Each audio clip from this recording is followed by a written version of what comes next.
साठी समोरचे जे अर्ध्या पार्टिशनचे केस आहेत समोरचे ते पूर्ण मी गोळा करून रोल करून घेतले आणि ही आपली झालेली आहे समोरची साधी हेअरस्टाईल।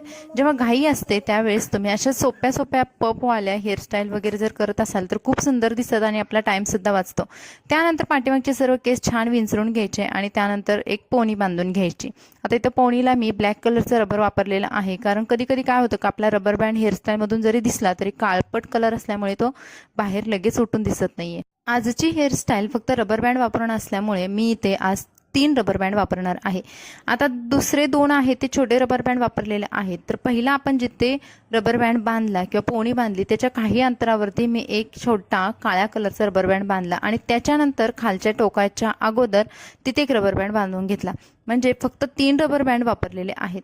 आता काय करायचं, जेव्हा आपले खालचे एकदम केस आहेत ते असे रोल करत आणायचे आहेत। रबर बँड बांधायचं कारण म्हणजे आपले केस आधीमध्ये सुटू नयेत किंवा एक प्रॉपर शेप